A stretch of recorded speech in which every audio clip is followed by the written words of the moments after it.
strategi yang sudah dilaksanakan, kuncinya ada hilirisasi. Tapi hilirisasi ini mengganggu negara-negara lain. Begitu pemerintah kita melaksanakan hilirisasi, diancam oleh Uni Eropa, diadu ke WTO, diadu, pemerintah kita naik banding, dia adu lagi, naik banding lagi, kita tidak tahu. Tapi mereka tidak suka kalau kita hilirisasi. Kemudian selain Uni Eropa, IMF menegur kita juga.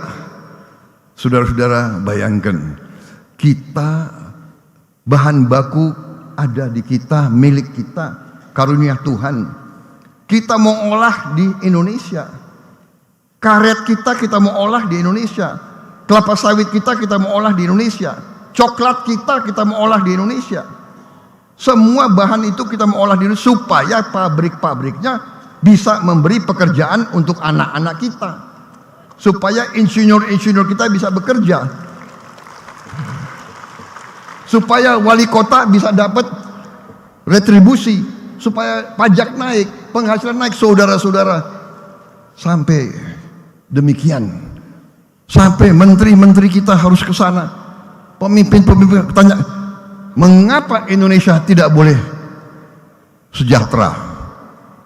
Mengapa Indonesia harus jual murah bahan-bahan yang kita miliki? Saudara-saudara, karena itu kita harus kuat, kita harus waspada, dan semuanya kuncinya adalah persatuan dan kerukunan.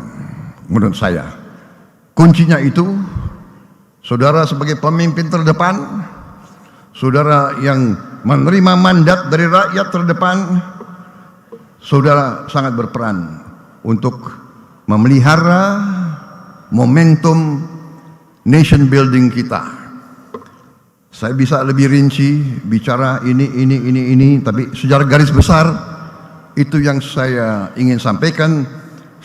Strategi pembangunan kita sudah benar. Hilirisasi di semua bidang sangat penting, dan itu kuncinya, bahwa banyak sekali lembaga internasional, pakar-pakar, pengamat, dan lembaga pengkajian mengatakan bahwa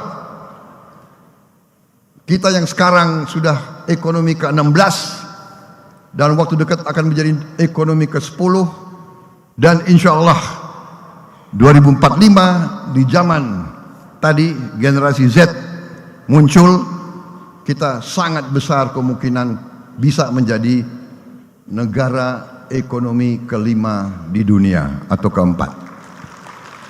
Tapi kembali ada syaratnya.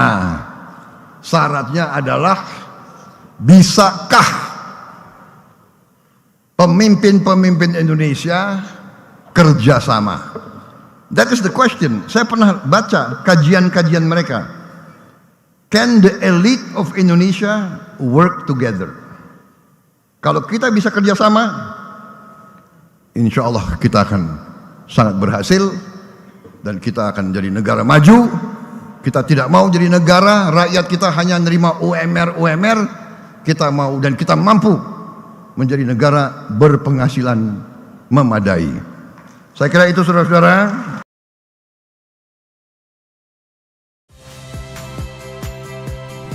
Saya Agin Fridianto.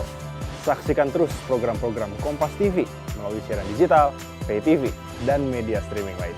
Kompas TV, independen, terpercaya.